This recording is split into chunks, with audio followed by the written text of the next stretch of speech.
Enjoying the show? You can help others find it and enjoy it too by giving us a 5-star rating or review. If you feel like reaching out to us with a question or comment, you can send us an email at mywifetherd@gmail.com. And don't forget to visit our website at mywifethedietitian.com, as well as our social media pages. We're on Facebook, Instagram, and YouTube. Enjoy the show. It's Rob and Sandra from My Wife the Dietitian, and this is Nutrition Nuggets. Hi, Rob. Oh, hi, Sandra. Do you want to come back to the grocery store with me? We're going to start reading labels this time. Again, that sounds like school, but with food. Well, it is, actually. You're going to learn some ABCs looking at the nutrition labels. Perfect. That's something everybody needs help with, I'm guessing. Yeah, I know. It can be confusing. Yes, it can. But I think we want to make sure that people understand to help with healthy lifestyles for your family, to include more whole foods, such as vegetables, fruits, whole grains. Right. And legumes, lentils, nuts, and seeds, and limiting highly processed foods. Right, yeah. And in our first episode, we talked about the 5 steps in making your grocery shopping tour. You mean our last episode? This is kind of a continuation of last week's episode. Exactly. Right. And we talked about the 5 steps. Yes, the 5 steps. So eating first, don't shop on an empty stomach, plan ahead, make a list. Shop the perimeter. That's where you're going to get the main Mother Nature's bounty foods, right? The whole foods. Starting in the produce section to get lots of vegetables and fruits with color and variety. And then number 5, going through the sections and reading labels. And that's where we're at today. Perfect. All right. So let's, now when you say the nutrition label, just so everyone understands what we're talking about, it's the white label with the black printing on the side of pretty much everything except produce. That's right. So you're going to see the nutrition facts table, and there's an ingredient list. That's underneath it. That's right. Right. And that's what we're going to cover today. And that's universal, right? I mean, it's like kind of a legal thing that has to be printed on food products, I'm guessing. Yeah. Okay. Yeah. So the nutrition facts label helps you learn about nutrients, and it helps make comparisons easier when you're comparing 2 different products or 2 different brands or whatever. And then remembering with the daily value that 5% daily value is a little, and 15% daily value, which is shown as DV, is a lot. So especially when we're looking at sodium, 5% is a little sodium, and 15% daily value is a lot. So you want to avoid things that are 35, ramen noodles. Soup is high. A lot usually. Of soups, yeah. Yeah. And then also with the nutrition facts label, special diets, it helps people who are on special diets so that they can compare and look for certain ingredients. And under that nutrition facts label is the serving size is going to be listed first. Yeah, that's an important one because it's different. That's where it gets confusing because manufacturers, and this is just my take on it from what I've seen, manufacturers will print the label in such a way that it makes their product look good when maybe it isn't. Like, for instance, Pringles chips, they'll say, in 2 chips. And because then it doesn't look like much fat, but normally people would have way more than 2 chips. Exactly. That's like an example that's kind of exaggerated, but it's pretty true. You really got to look at the serving size because you'll scroll down and go, oh yeah, there's not, like Sandra said, there's not that much fat, but then you look at the serving size and it's like, yeah, it's only 2 or 3 chips or crackers or whatever, and then you're like, okay, that is a lot actually if I'm getting 2 grams of fat or whatever in 2 crackers. Exactly. Yeah. And it's really important when you're comparing 2 different things or 3 or whatever to look at the serving size that's listed first, because not all products have them in the same, like some products are half a cup and another product, same product but different brand, might say a whole cup. So then you have to do a bit of math to figure out, okay, I'm comparing these two, but the serving size is different. So that means, because everything's based on that serving size. Yeah. And this is why it's really important to pay attention when you're learning fractions in like grade 6. Because you're like, when am I ever going to use this? Well, this is when you're going to use it. When you're shopping for food. That's right. The kids always say, well, I'm not going to use math, but I think you will. Yeah. This is handy. Yeah. So the core nutrients. So we talked about the serving size is a component of the nutrition facts label. The calories is the next component of the nutrition facts label. Percent daily value is under that. And then there's 13 core nutrients that are in the nutrition facts label. So you're going to see information about the fat, the saturated fat, the trans fats, the cholesterol, the sodium, the carbohydrate, the fiber, the sugars, protein, vitamin A, vitamin C, calcium, and iron. Those are the 13 core nutrients. Okay. My box that I'm looking at has got a few others listed, and I guess it depends on the product. Sometimes they'll list some more stuff, maybe. Yeah, it's funny. We actually have a few cereal boxes out in front of us, and I'm doing what my dad does. It's great. He basically looks at the sugar, grams of sugar, and then on cereal boxes. On cereal boxes, yeah. And then puts that number in magic marker on the side of the cereal box. So when he goes and opens the cupboard, he'll see that, oh, look at that, 0 grams of sugar in that one, and 2 grams of sugar in that one, and 1 gram of sugar in that. So it's pretty awesome because, when we go and visit, then we know, oh, that's a low sugar one. Yeah, it's kind of smart. It's a good way to keep track of things, too. Yeah, absolutely. It'd be funny if you did that in the store. Goes through and starts labeling stuff in the store.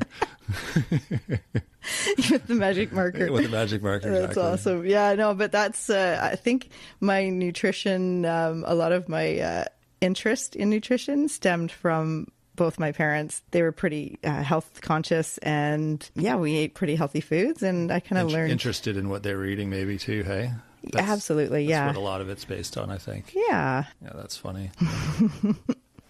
So when you're looking at labels, step 1 is, we mentioned, look at the serving size. So when you're comparing products, the serving size is really important. Yeah, really, really important. We just did this testing when we sat down and put some cereal in front of us here.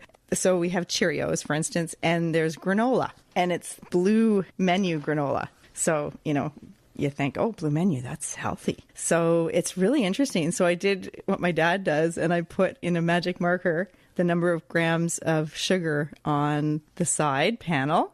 And for Cheerios, it's 1 gram of sugar for 1 cup of Cheerios. And the volume in 1 cup is 27 grams weight. So that's really important too, to look at that. Yeah, because Cheerios have a hole in them, so they're kind of like airy. Yeah, or they're empty, right? They should have like, they're puffy. Like Timbits. They should have like Cheerio bits. Yeah, they're called. I'm sure they do. They've got it's like all brand, some corn pop or whatever they're called, Cheerio Pops. That's funny. So the granola. So I mentioned the Cheerios. 1 cup has 1 gram of sugar, and the granola is 1 cup has 24 grams of sugar. Holy cow! That's a lot of difference. Yeah, that's crazy. But 1 cup of granola, it weighs a lot. It's 120 grams, whereas the Cheerios is 27 grams. Right. So that's the big difference right there. A lot more dense. You're getting a lot more volume of food. Yeah, like it's concentrated. It's a concentrated amount of calories. Right. So in 1 cup of granola, there is 460 calories versus 1 cup of Cheerios has 100 calories. I never realized that the serving size was like the weight and the volume. I was going to say cup size, but that applies to something else. We won't go there. It's a whole different discussion. We did sexy foods the other week. Yeah, it's like an A cup breakfast bowl. And I like the D cups myself. I like the big load of food in the morning. Anyway. That's like the taco bowl, the taco and chips with the, anyway. The edible bowl? Yeah. Yeah. I like those too. Yeah. So anyway, serving size. I didn't realize that that's what grams meant. So like, should we be comparing the volume of it then versus the? Well, common sense says how many cups of Cheerios will you have at your breakfast? Probably a cup or a cup and a half. A normal person, you mean? Well, I'm just like to answer your question. I see. And then with granola, you're probably going to have maybe half a cup or a cup. So if it's half a cup, then actually you can, divide the calories in the granola by half. So like I wouldn't have a whole cup of granola. That's a lot. But you might. That's kind of what I'm saying though, is like you're not going to, you should be comparing more the amount versus the, what are we talking? One's called volume and one's called weight. Is that what we're saying? Mm-hmm. Yeah. So wouldn't you be more accurate to compare the weight of them? It depends on what you eat, like how much you eat. Yeah. Well, that's true. So yeah. Just understanding that, I guess, and then you can make your own comparisons. Yeah. Okay. Gotcha. So yeah, so you can see how important the serving size component is. And how confusing it is. Right. Yeah, it is confusing depending on the product and what you're talking about. Because, I mean, this granola, a whole cup, I just think that's a lot of granola for many people. Yeah, a cup of granola, it's a lot. I don't even need a cup of granola. No. So that's interesting that they would have it listed as a cup because everything looks more when you do that, like the calories and the sugar and the fat, everything. So yeah, it's interesting. Mm-hmm.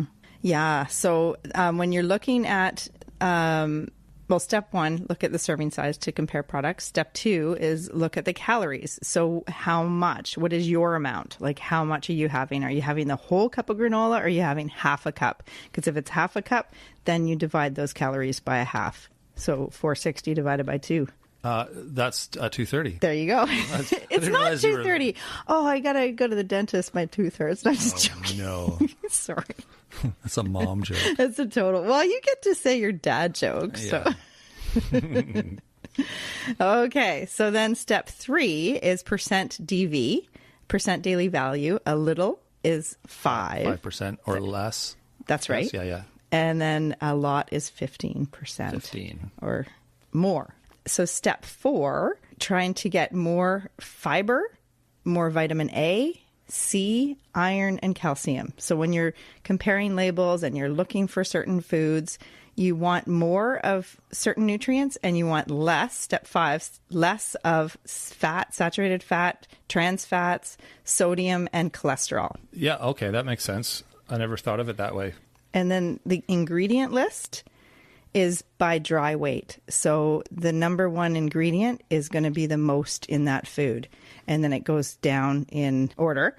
And so if sugar in your cereal, if sugar is one of the first 3 ingredients, when I did a grocery tour with the kids, the school groups, I always said, okay, find a cereal that doesn't have sugar or any word that means sugar as the top 3 ingredients. And I don't know if we could find one. I think maybe shredded wheat.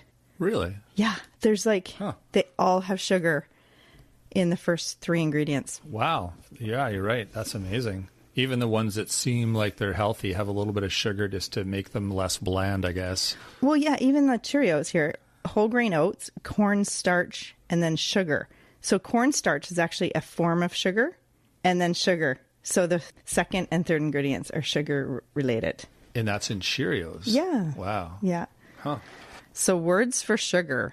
Wow. Do you know some words for sugar? Os. We covered this. That's why I know. Otherwise, I wouldn't have thought of that. But words that end with os. Dextrose, fructose, glucose, sucrose. All syrups. Cornstarch. High fructose corn syrup. HFCS.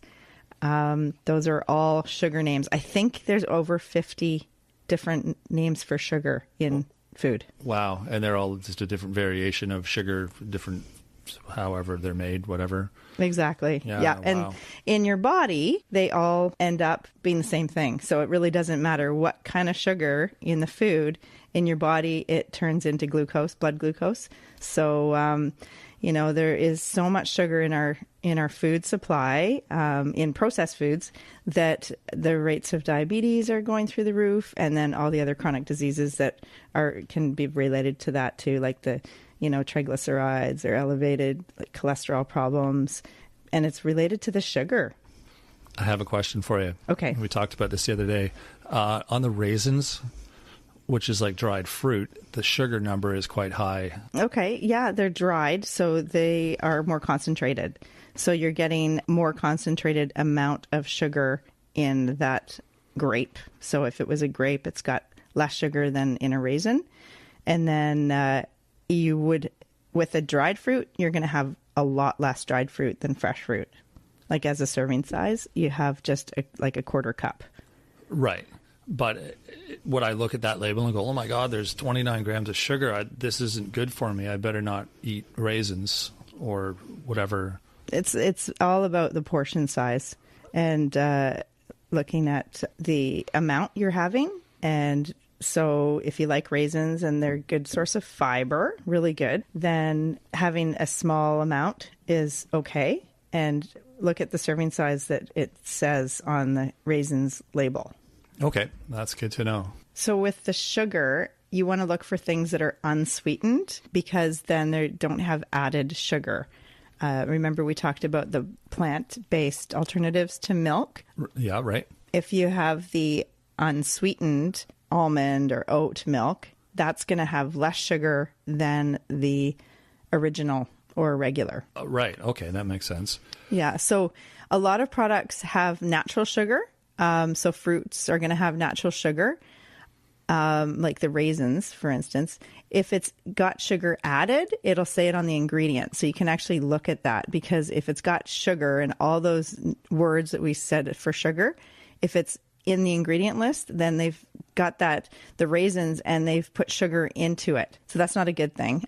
So you want to buy things that don't have added sugar. So if you're looking at canned fruit, you want to get in its juice, not in the syrup. Not cherry syrup or whatever it's called. Yeah. Yeah, because that's added sugar. So with fruit, you want to eat fruits, whole fruits or frozen fruits, or even canned fruits that are in their own juice, but not with the added sugars, because the fruit has really beneficial phytochemicals and fiber and vitamin C and all these other nutrients. So we can get that basic, whole food, and it does have sugar, but that type of sugar is okay. The fiber helps with the blood sugar rise. So that's not going to be as big of an issue as having something that's sweetened. Right.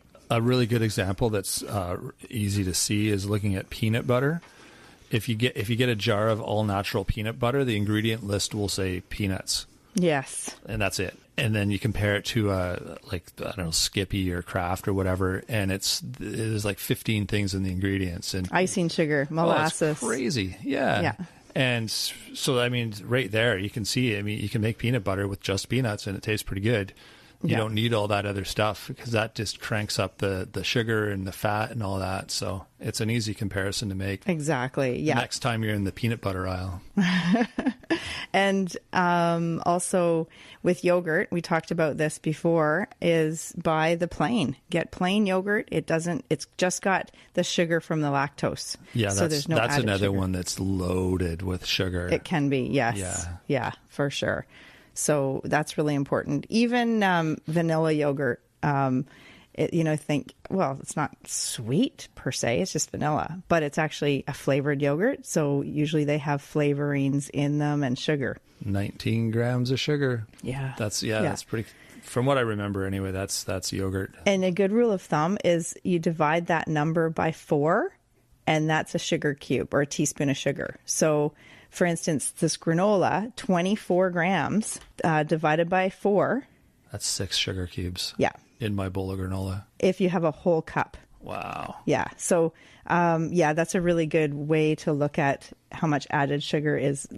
So you think of a can of pop, a cola, and you've got 8 teaspoons of sugar. So it's like you have a glass of water and you're putting 8 teaspoons of sugar in there. So, wow. Yeah. And even juice. If you made a cup of orange juice from oranges, from one orange, how much juice do you get? You get like, a half a cup maybe? Like a tablespoon. Oh, from one orange, yeah. Yeah, about a tablespoon, not much. Yeah. You need about 8 oranges to get a whole cup of juice. And so you're throwing away all the fiber. You're getting, each orange has the equivalent of a sugar cube or a teaspoon of sugar in that orange. And so you're basically, in a cup of orange juice, you're getting 8 teaspoons of sugar. And you're throwing away the fiber. You get a lot of vitamin C, but it's better to eat the orange, drink water. Oh, I see. Yeah, you're throwing away all the good stuff in order to get a bit of juice, but you're also getting all the sugar that comes from those 8 oranges. Yeah. Which isn't good. Yeah, and I think a lot of people, we'll do a whole another episode on drinking our calories and how that's really contributing to the obesity problem in North America, because we drink the pop, we drink juice, we drink smoothies, we drink all these commercial type of drinks, cafe lattes, all these different drinks that are loaded with sugar, and it's all just simple sugars that it's extra calories, and our body doesn't register that we've eaten anything. So we're getting these empty calories without the benefit of the fiber and protein and the vitamins and minerals. So it's our body doesn't actually register that we've eaten when you drink something. Yeah, that'll be interesting to talk about that. Yeah. Okay, so we've discussed a little bit about some of the individual items on the food label. Maybe we can just breeze through everything else, just so people have an understanding of kind of what's important to look for, maybe some of the things that aren't as important. And I know that depends product to product, but just to give people kind of an overview maybe of what they should be looking for. Yeah, sure. Okay.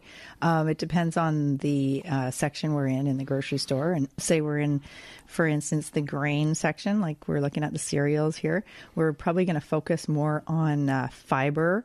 We want 2 grams of fiber per serving would be a good rule of thumb to get a little bit higher fiber. Okay. And should I be looking at the grams of fiber or like the daily value percentage? That's a good question. Actually, with the fiber, I usually look at the grams. So 2 grams or more is considered, getting to a higher fiber amount. Right. And some people use say they like Cheerios, for instance, and it's actually got 3 grams of fiber.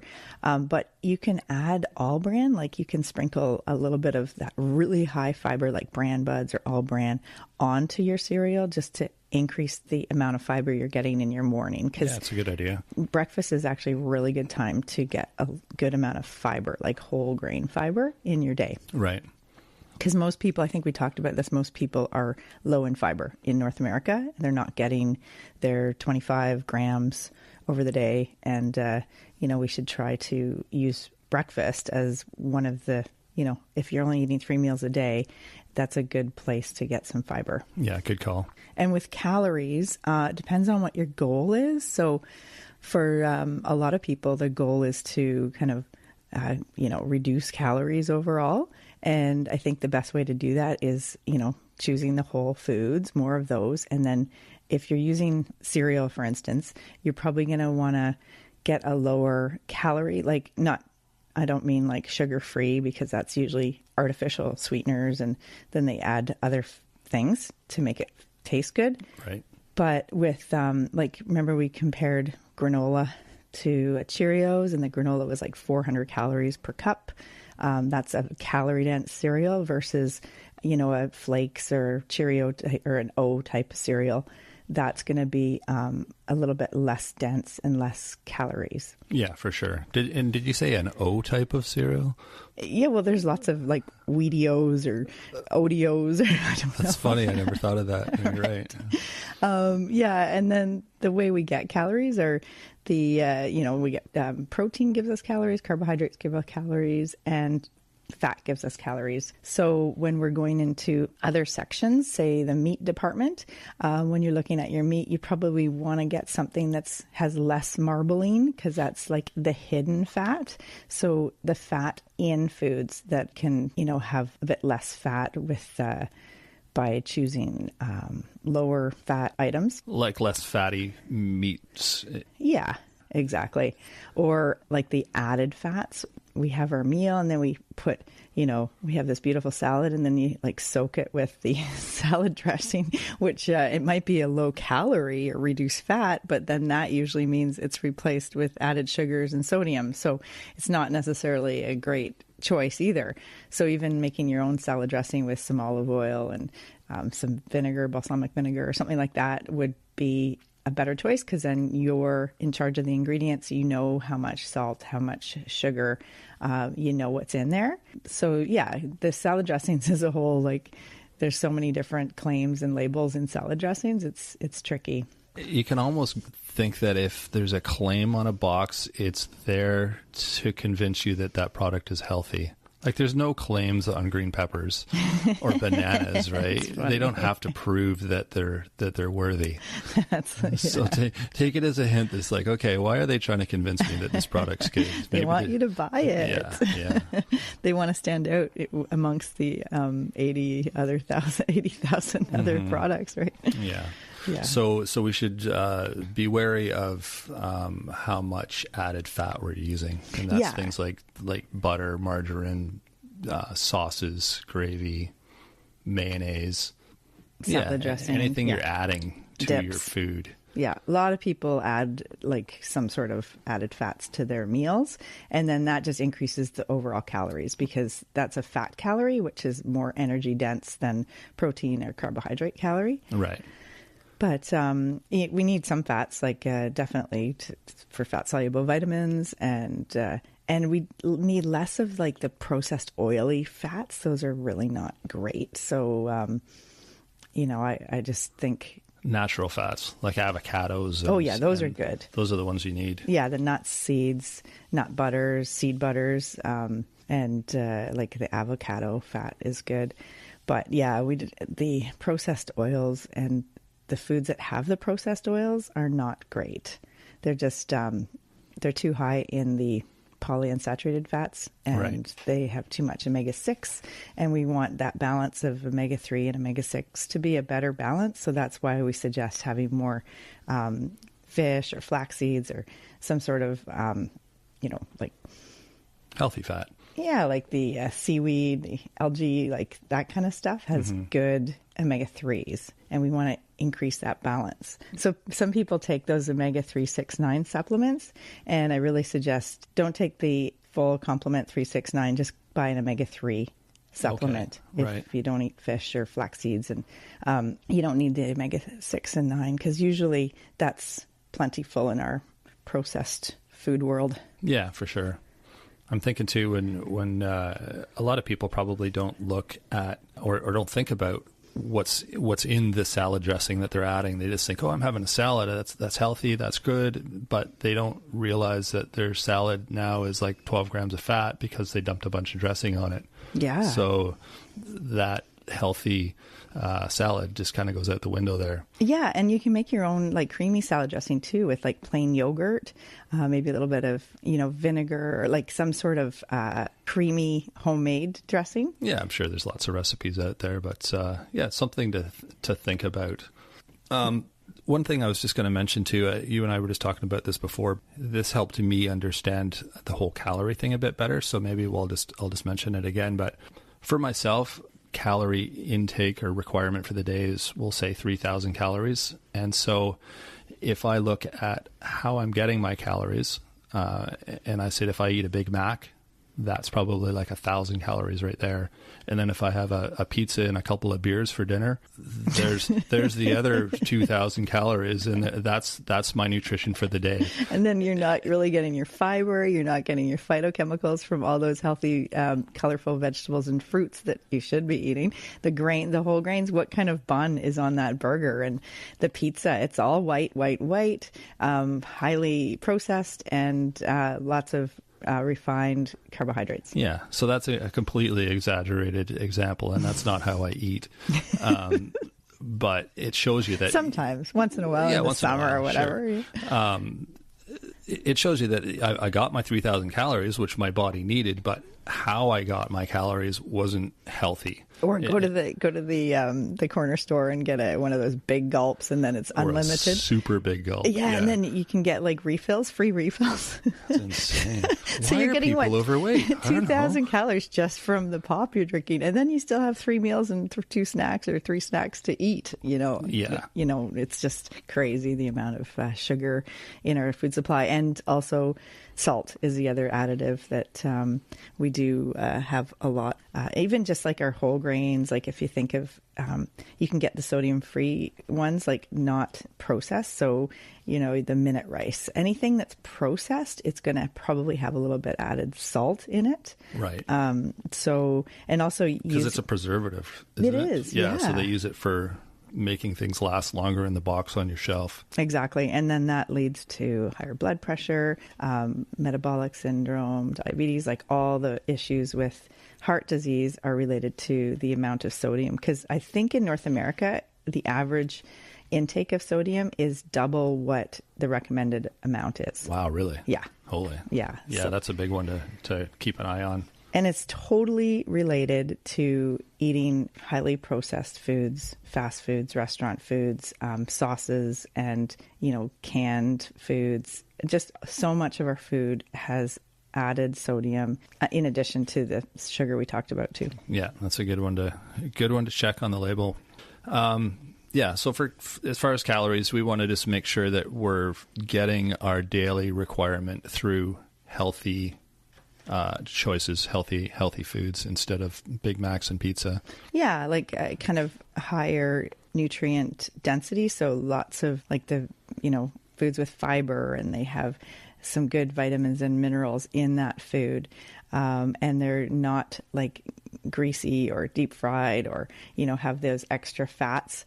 And also we did talk about like calories in terms of depending on your goal. So if you're, say, an elderly, frail person who needs to stop their unintentional weight loss, they probably need more calories. So you want like the extra fats and the extra calories in their food. That's important so that they can stop that weight loss. But the general population who, it seems like every second person is on a diet or trying to lose weight, then they should be, looking at, as I said, mostly minimally processed foods. And then when you do compare calories on the different labels that you're comparing foods and brands, you want to have not a high calorie amount in your meal. That's good advice. Okay, should we look at a couple other items on this label? Is there anything else there that stands out that we need to mention? Well, in general, you want to aim to have a higher fiber, higher vitamin A, C, iron, and calcium in your the foods that you're looking at. And you want to aim for less of the sugars, the sodium, the cholesterol, trans fats, and saturated fats. Okay, that's just an easy general rule, I guess, right? If people can learn that, then that should be helpful. Mm-hmm. And looking at the ingredient listing. So look at what foods have like those OS, the words for sugar. There's a lot of words for salt too. The monosodium glutamate or MSG is a flavoring that has sodium in it.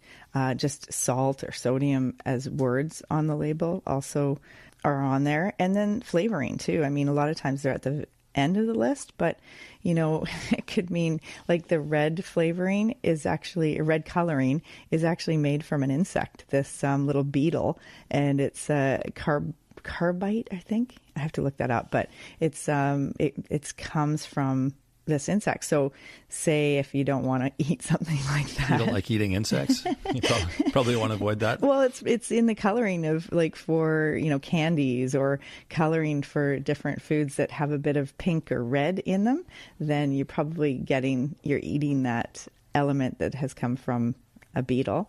And some people might be allergic to food colorings. That happens a lot these days, partly because there's so many different ingredients in so many processed foods, so it's hard to know exactly what you're allergic to. But a lot of times, artificial coloring is in a lot of foods. Yeah, that's pretty interesting. Yeah. So some of the most misleading claims, food claims, is the next thing I want to talk about. Okay.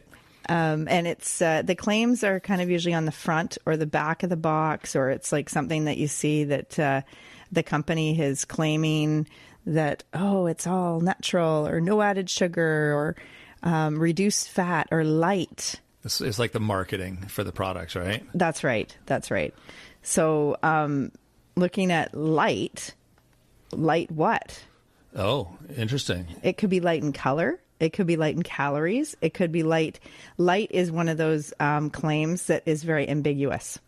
They want you to think that it's light in the right nutritional aspect. It could be calories, like it could be, but then when it's light in calories, what have they added to it to, make it tastier? Usually salt or flavors. Right. So it's not always great. Low cholesterol in a loaf of bread. I've seen that before. And you saw like cholesterol free. No, I saw gluten-free milk. Oh, gluten-free milk? I'm like, I didn't know there was gluten in milk to begin with. Exactly. But yeah, big, huge label. I'm like, really? I think because of the gluten-free phase where it's becoming a real marketing thing. So if you put gluten-free on a product, then people that's totally what it buy is. It. Yeah.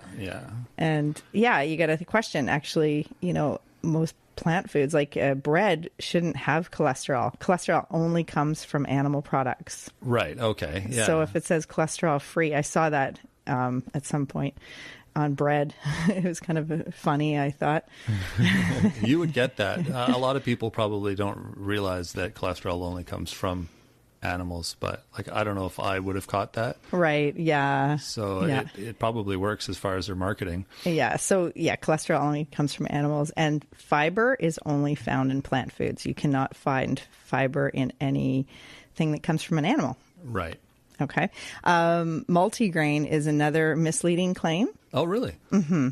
And I know that's people are looking, you want whole grains. So you want to look at the ingredient list for whole grain and find the bran in there but multigrain, we don't know exactly what that means. It could be Ritz crackers or, a certain type of snack cracker that only has 0 to 1 gram of fiber for 10 crackers. And they call it multigrain, maybe because it's got a variety of different grains it's made with, like corn or rice or wheat, and so they can call it multigrain, but that doesn't necessarily mean it's healthy. Interesting. Mm-hmm. Yeah, because that's totally misleading. You think it's healthy for you because of multigrain. It sounds healthy, but I never thought of that. Yeah. Gosh, I'm learning a lot today. And sometimes with the multigrain too, if it's bread, they could actually add molasses to make it look darker. So then you think it's got the bran or you think it's a whole wheat, but it might not necessarily be that. I am very disappointed in the food. I hate being having deceived. The wool pulled over my eyes, especially with something with food, because you kind of trust that they've got your back. But they don't have your back. With the gluten-free. They got their hand in your back pocket. With the gluten-free, the other thing to remember is, generally speaking, it has way less fiber, whatever product it is, and it's usually very processed, like overly processed, and it's made with rice. So I think we talked about rice last time, or at some point, about how you can't really wash a rice cake or a rice cracker, even though it's gluten-free, it's not necessarily healthier. And because the rice has arsenic in it, I think is what we talked about last week. It has low fiber. It's the food product in our food supply that has the highest level of arsenic. So that is something just to be aware of. And if you're using a lot of gluten-free products and like more than 1 or 2 or 3 or 4 a day.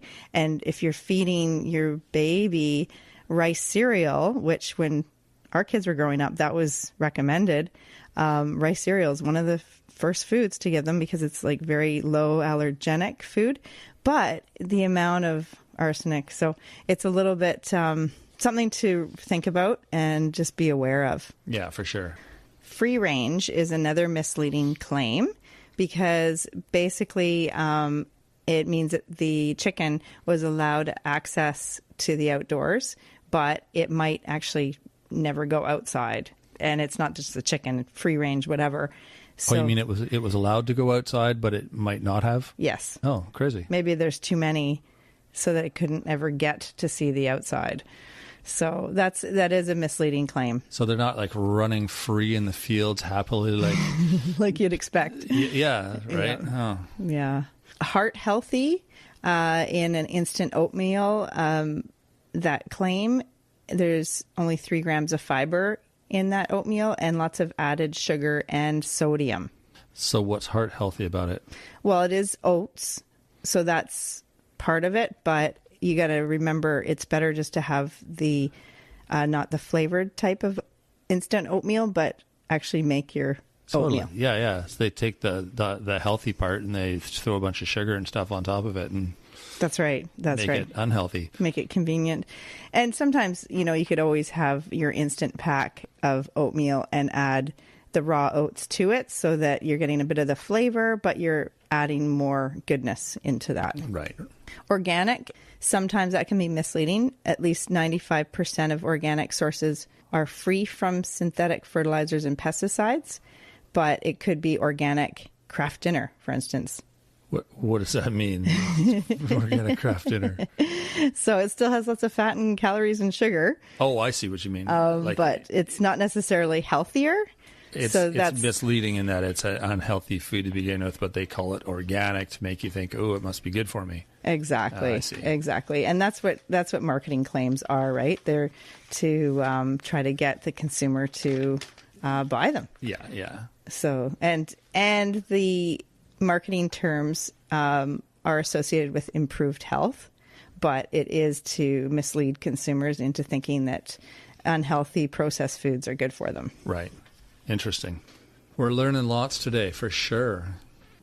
So reading those nutrition facts, the labels and the ingredient listing are really important in learning about what you're eating. And now we know what to read. We know what to look for. That's right.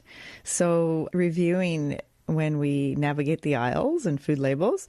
So the 5 steps: eat first before you go shopping, plan ahead with a list, do the perimeter to get the foods with no labels and the whole minimally processed foods.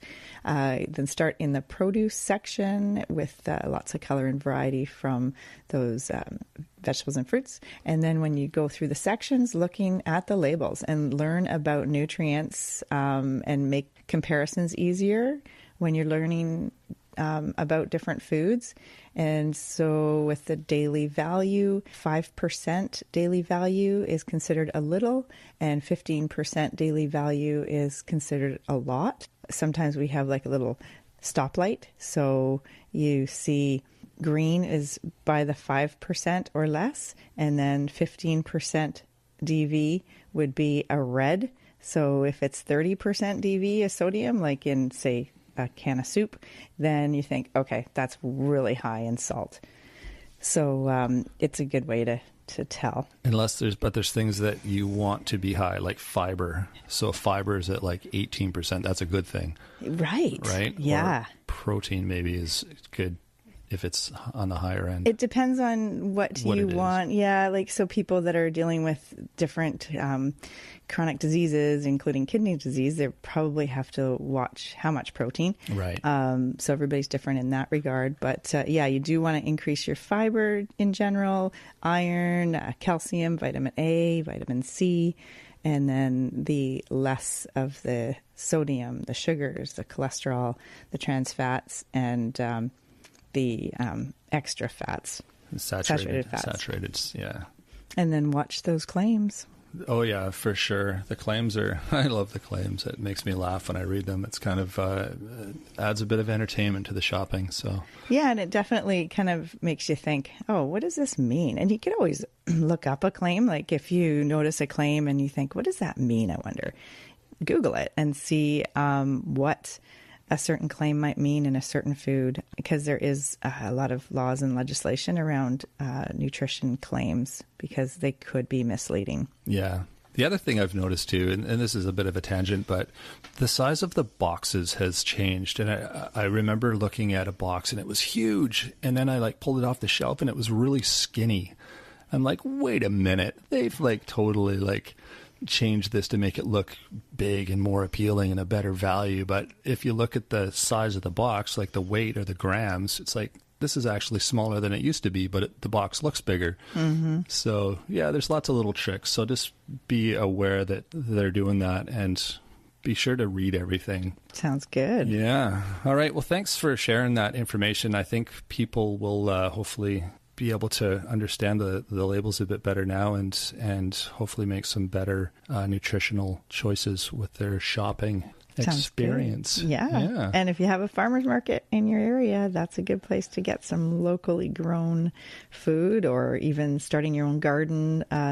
We're coming up into the spring and summer seasons, so it's always great to have, you know, a herb garden in your windowsill, or having some plants and pots on your deck, or starting a garden in the yard.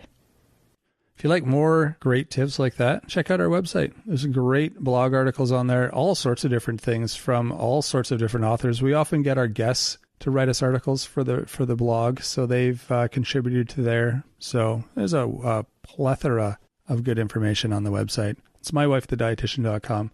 You can send us an email while you're there too. Say hi, give us your questions, anything you want to know, anything you want us to answer, talk about on the show. We're more than happy to do that. It's mywifetherd@gmail.com. You can sign up for our newsletter while you're there too. This is a weekly newsletter. It's free to join. There's lots of great tips and information there. You can also find us on Facebook, Instagram, and YouTube. Feel free to reach out to us there as well. Don't forget to rate and review the show. That's super helpful for us. Keeps things moving forward here. Also helps other people find the show. And you can also share it with friends. That's another way to help people find the show. Share with your friends, family, strangers, anybody you see walking down the street that looks like they'd like to listen to a nutrition podcast. Those people would love to hear from My Wife the Dietitian, I'm sure, right? Who doesn't? All right. Well, that is it for this week. We will be back next week with something fun and exciting. So in the meantime, have a great week, everyone. Thanks for joining us today on My Wife the Dietitian. If you like what you heard, don't be shy. Leave us a comment or review, and be sure to share our podcast with your friends.